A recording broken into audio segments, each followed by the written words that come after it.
United bros, what would you give this transfer window out of 10 and why? Me, personally, I'm going 8 out of 10. I like this window. You got Matheus Fernandes, Alex Scott, Ederson, who's been confirmed as our first signing of the summer. Rafael Leao and Lewis Hall. I like this a lot. Now, a lot of you lot are too hung up on a marquee name, a marquee signing, when the reality is, yes, Elliot Anderson would be great. Yes, Tchouaméni would be amazing. But, bro, Matheus Fernandes is a baller. Alex Scott is a baller. Ederson's a good player. Rafael Leao, Lewis Hall, these are good players. I don't care about the name. I don't need Louis Vuitton. I don't need that, bro. Go get me a Uniqlo plain white tee. Yeah? Strong, clean, fits nice. It does the job. It does the job. That's all I need. And 120 mil for Elliot Anderson. Matheus Fernandes profiles very similarly, and I wouldn't be surprised if he comes to United and Anderson goes to City. They're in similar conversations in the Euro too. They're in similar conversations. Elliot Anderson's top, but Matheus Fernandes has the potential to be absolutely at that level too. Alex Scott, likewise. I think he's unbelievable player. Technically, physically, he can do everything in the midfield. Complete midfield player. Big baller. And then Ederson, I think he offers a bit more experience, a bit more physicality in the midfield. He offers some legs. He can get around the pitch. He can play too. Don't get twisted. Like, people are saying this is Ugarte. This is not Ugarte.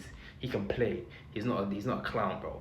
He can play. But in terms of a fourth midfielder in the squad, where you've got Kobe, potentially Matheus Fernandes, and then Alex Scott or a Baleba or something like that, I don't mind Ederson being there, bro. Look at Arsenal last summer. They brought in Christian Norgard to be their fourth midfielder, and they won the league. So people turning their nose up at Ederson coming in to be a squad rotation player for United doesn't make sense to me. Another argument people might have is there's no natural number 6. Again, I don't really think we're going to play with a double pivot. I don't think we need an absolute 6. Like, Matheus Fernandes does defensive work.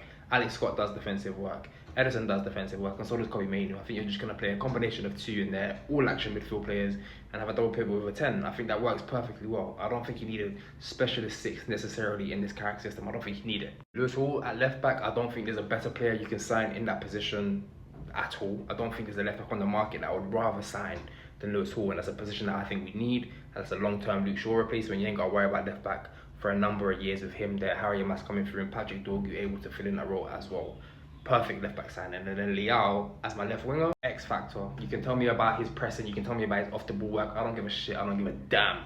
What can he offer me in possession as a left winger? 1v1 demon, transitional threat, power, pace, skill, ability, a different profile to Cunha. And if you've got him and Matheus Cunha to rotate between that left wing position, listen, that's dangerous. No one wants to see that. It doesn't get a 9 or a 10 for me because I think we're missing a backup striker. If this is the window, potentially Joshua Zirkzee has to stay and maybe another centre half. But listen, as a window, as that goes, for me, that's 8 out of 10. And with this, I think we can beat next year.